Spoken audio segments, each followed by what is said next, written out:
मेरे साथ गाओ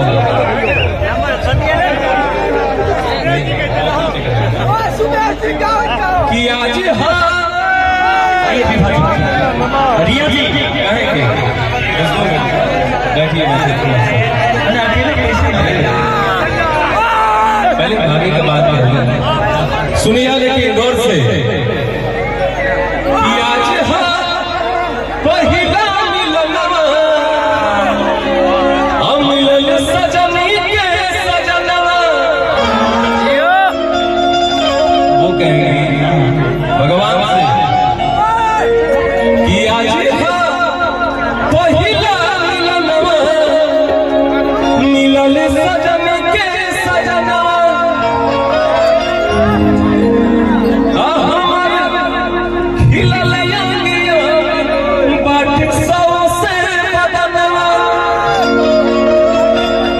सुनी सुनी भगवान जन बिहान होके सुनी सुनी ये ओरिजिनल प्रेम की बात है पति पत्नी के और खास करके आज भाई के लिए ये गाना बहुत सटीक लग रहा है।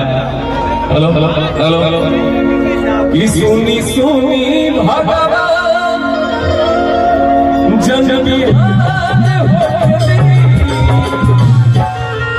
आज राजा जी के गोरवे में जवान होके आज राजा जी के गोरवे में जवान होके सुनी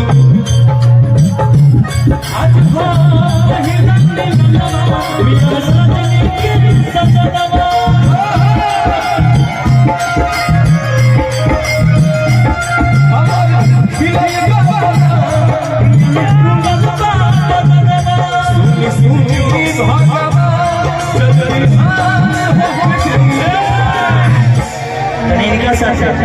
तनिका गाँव पकड़ के कि आज राजा जी के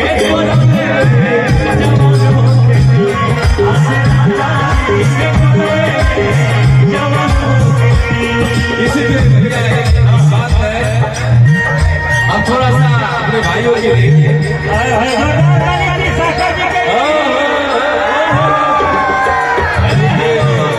देखिए भैया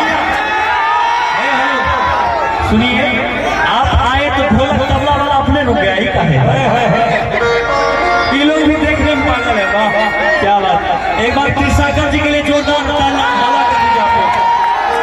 अभी एक दो रिकॉर्डिंग डांस भी करेगा इसके बाद उसके बाद निशा जी का एंट्री करवाएंगे सब करेंगे सब थोड़ा सा एक बार मधु जी के लिए थोड़ा जोरदार ताली हो जाए कि आज राजा जी के गोरवे में जवान होके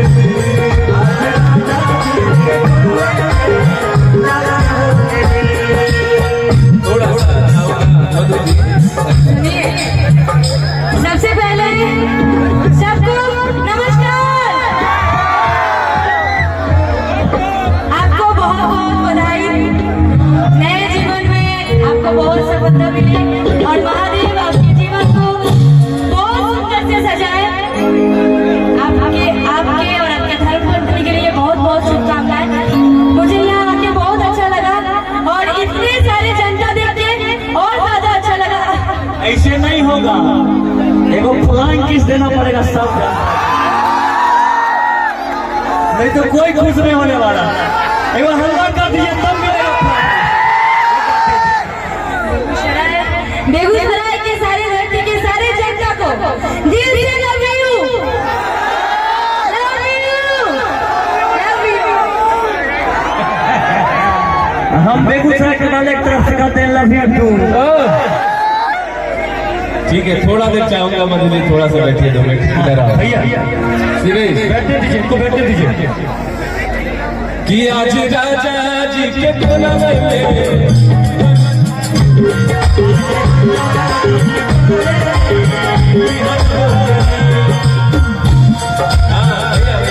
ठीक है, ये गाना की एक लाइन याद आ गई अभी।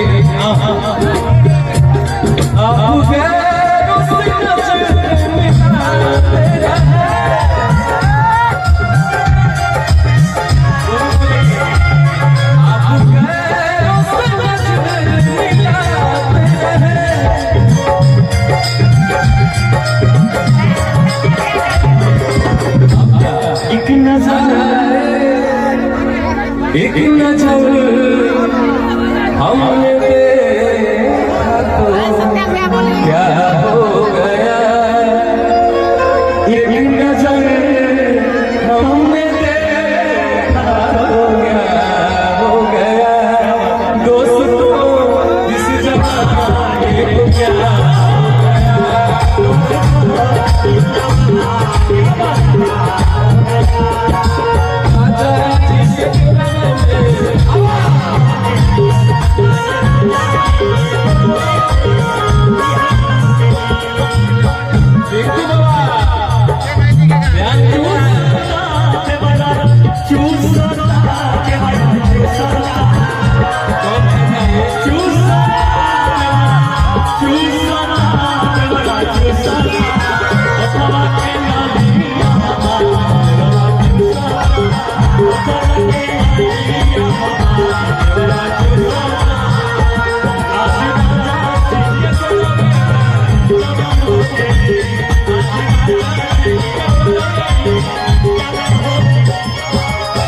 और क्या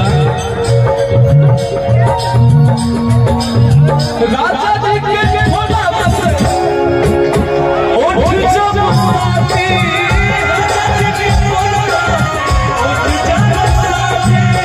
राजा जी के ये बोलेंगे ना इतना नहीं बोल भाई।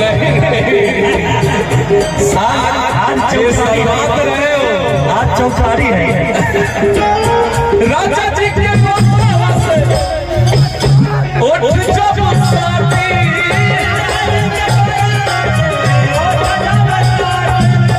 धीरे धीरे हमारा के कोलबा में कोसी, फिर है बतिया सुनी सुनी भगवान,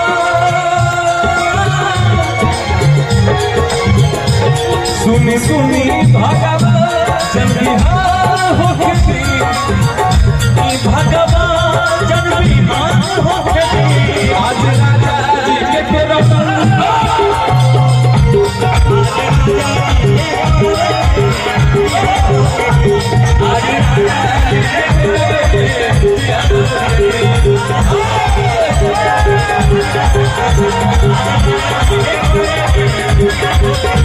आज